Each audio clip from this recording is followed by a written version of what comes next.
আজ সন্ধ্যেবেলা মা আমার জন্য একটা স্ন্যাক্স বানাচ্ছিল, তাই ভাবলাম সেটা তোমাদের সাথে শেয়ার করা যাক। প্রথমেই কড়ায় তেল দিয়ে কিছুটা পেঁয়াজ কুচি, নুন, হলুদ গুঁড়ো, লঙ্কার গুঁড়ো আর একটুখানি ভাজা মশলা আর কিছুটা চিলি ফ্লেক্স দিয়ে দেবে। আমাদের বাড়িতে ভাজা মশলাটা সবসময় করাই থাকে, তাই সেটা আর তোমাদের সাথে শেয়ার করা হলো না। এবার এইটাকে ভালো করে নেড়ে চেড়ে নেবে একটু। ও আর এখানে আমার মা জিরের গুঁড়ো দিতে ভুলে গিয়েছিল, তাই সেটা পরে দিয়ে দিয়েছিল। আর এখানে আমাদের আলুগুলো প্রথমেই সিদ্ধ করা হয়ে গিয়েছিল, তাই সেইটা আমার মা কড়াই দিয়ে সেটাকে ভালো করে ম্যাশ করে নিচ্ছে।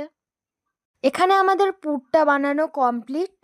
মা তারপর ধনেপাতা দিয়ে দিচ্ছিল কিছুটা স্বাদ আসার জন্যে। আর পাশেই এখানে মা একটা ডিম ফাটিয়ে নিচ্ছিল। সেই ডিমটা কী কাজে লাগবে সেটা তোমরা একটু পরেই জানতে পারবে। তার মধ্যে একটু নুন, গোলমরিচ দিয়ে সুন্দর করে ডিমটাকে ফাটিয়ে নিয়েছিল। এইবার আসল মেন কাজ। আমাদের এখানে দুটো ডিম সিদ্ধ আমরা আগের থেকেই সিদ্ধ করে রেখেছিলাম। সেটাকেই একদম পিস পিস করে সুন্দর করে কেটে নিতে হবে। তোমরা যদি বাড়িতে কেউ এটা বানিয়ে খেতে চাও, তাহলে তোমরা সহজেই এটা বানাতে পারবে। এটা বানাতে বেশি টাইম লাগবে না। তারপর যেই পুরটা বানিয়েছিলাম আলুর, সেই পুরটা হাতে নিয়ে ডিম সিদ্ধটাকে তার মাঝখানে দিয়ে কোট করে নিতে হবে সুন্দর করে। আসলে আলুর ওই পুরটা সবে নামানো হয়েছিল, তো এত গরম ছিল যে ওটা ঠিক করে কোট করা যাচ্ছিল না। তোমরা যদি চাও সেটাকে ঠান্ডা করে নেওয়ার পরেও করতে পারো। আমরা আসলে খাবো বলে তাড়াহুড়ো করছিলাম।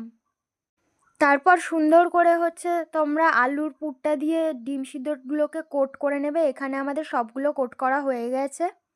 এবার আমরা যে ডিমটাকে ফাটিয়ে মেখে রেখেছিলাম সেই ডিমের মধ্যে কোট করে ব্রেড ক্রাম্বসের মধ্যে দিয়ে ওটাকে ভালো করে মিশিয়ে নেব। আসলে এইভাবে করলে না জিনিসটা বেশ মচমচে হয় খেতে। আর এইভাবেই সবগুলো করে নিতে হবে। এখানে আমাদের দুটো কমপ্লিট হয়ে গেছে। চলো সবগুলো করে নিয়ে তারপর তোমাদের সাথে দেখা করা যাক।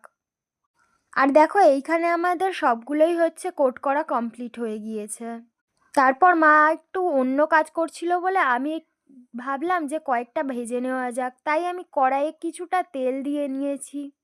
আর এখানে তেল দিতে গিয়ে আমার পুরো হাতে তেল হয়ে গিয়েছিল, তাই আমি মুছে নিচ্ছিলাম। তারপর আমি আস্তে করে একটা দিয়ে দিয়েছিলাম ওর মধ্যে কড়ায়।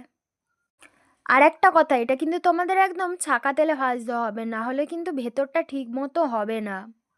তোমরা হয়তো বুঝেই গিয়েছো কি যে আমরা বানাচ্ছিলাম এটা এগ ডেভিল। আর কেমন খেলাম সেটা তোমাদের আমরা নেক্সট পার্টে জানিয়ে দেব। তোমরা কিন্তু কমেন্ট আর লাইক করতে ভুলো না, ঠিক আছে? টাটা।